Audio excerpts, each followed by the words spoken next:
Hey, it's Cheryl. Welcome back to my channel. I have a little something different for you today, a bit more of a candid conversation, because I have to tell you about something that I had to stop doing as a freelancer in order to become successful. This was a hard thing as a neurodivergent, people-pleasing kind of person that I am. And so I thought friend to friend, person to person would be better for this conversation. The thing that I had to stop doing for my clients and for me, for them to be more successful and for me to be more successful, was I had to stop giving them what they asked for. And I know, it sounds super counterintuitive because you're like, but they're asking me, so I should do that thing. Like, isn't that how freelancing works? Isn't that what we're supposed to do? And that's what I thought too, for like a really long time. People would come to me and they'd say, hey Cheryl, like, can you build me this website? Hey Cheryl, can you build me this content plan? Hey Cheryl, can you write me this blog? And I was just sitting there like an order taker, right? And I'm listening to what they're asking me for, and I'm doing it and I'm delivering it. And you guys, they hated it most of the time. Like, I was good at what I do, but they weren't hiring me because I was good at what I do. They were hiring me because they didn't have time to do it themselves.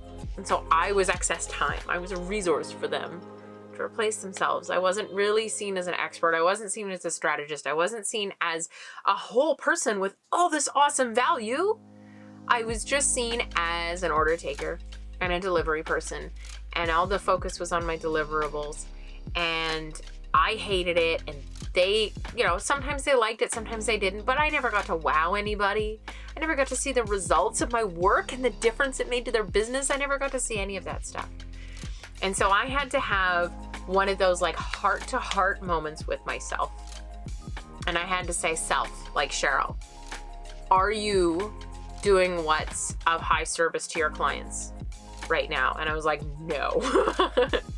By doing social media in the way that they're asking me to, and posting the number of posts on their feed, and not boosting anything, and not using hashtags, and always tagging everyone, even people that'll never tag them back, and never using stories, and never using reels, and never doing any of those other things. Like, I'm not helping them. I am perpetuating their struggle by doing what they're asking me to do.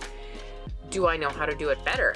Hells yes. I am an expert. I've been doing the things that I'm doing for a long time, and they're probably a hyper-focus thing of mine that I've dived into super deep and learned a lot of things and taken many courses, and I've gotten myself to an almost expert level on a lot of things that other people may be okay at. But that's one of the gifts of being a neurodivergent person, is being able to get really good at something and immerse yourself in it completely so that you get really, really good at it before moving on to the next thing, collecting multiple skills that you're actually pretty decent at.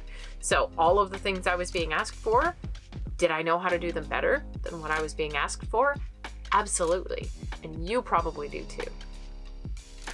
And so I had to sit with that, and I had to sit there and know that I wasn't bringing my best self to the table, and I wasn't helping my clients achieve what they ultimately wanted to achieve. And I had to do something about it. And what I did was I started to be bold.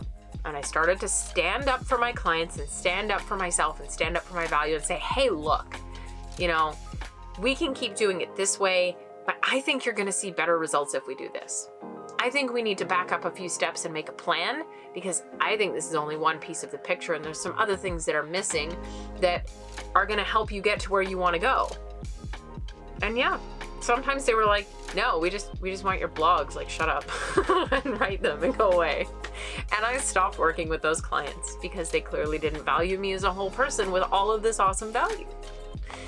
But the clients that listened, we built plans and strategies, and we dug deep into their problems, and we solved them, and we worked on them together, and we collaborated, and we formed these long relationships where they were paying me more over a longer period of time. So I was getting consistent income. They were getting consistent output, even when I couldn't be consistent, because it's still project-based, right? And they were getting more value. They were getting closer to their goals. They were getting more for their money spent, more per dollar even though they were spending more dollars than they had been before. And I was getting to do all that strategy work. which for us neurodivergent people, it's like, yes, I get to have ideas. I get to teach you how to do things. I get to show off my skills. I get to work on a project in this area and then work on a project in this area because I know both things and I can do something different every week, every month, every day even. Embracing that entire concept, taking a stand for my value and for what my clients really needed, and not doing what they asked me for anymore, using that as a starting point for conversations instead of the end point for everything, was what turned my business around. Yes, we can talk till the cows come home about how high-ticket long-term offers completely changed the course of my business, and they did. And how market research completely changed the course of my business because it did. And how bouncing around in different niches is totally possible when you combine high-ticket long-term clients and market research, because it can. But at the end of the day, none of it works if you're just doing what they ask you to do. It's true. None of those things will work. None of those things will happen if the client approaches you and says, hey, I need XYZ. And you're like, okay, XYZ will cost you ABC and I'll deliver it by 1, 2, 3. And poof, we're done. You're an order taker. You're nothing but the deliverables to your clients at that point. If you really want to stand for your clients, if you really want to stand for your value, if you really want to build your confidence by seeing the difference that you're able to make in your clients' businesses, if you want to be able to charge high ticket prices and long-term contracts, and I'm not talking about $3,000, $5,000, $7,000 contracts here. We're talking about contracts that are in the $10,000, $20,000, $40,000, $60,000, $80,000, $100,000 plus range. And no, those are not full-time contracts. You want to do that kind of work, you need to be working on strategy. There is no way you can work at that level and be writing blog posts for clients. There are not many companies who will pay you that rate for deliverables, because deliverables are something that they can get anywhere.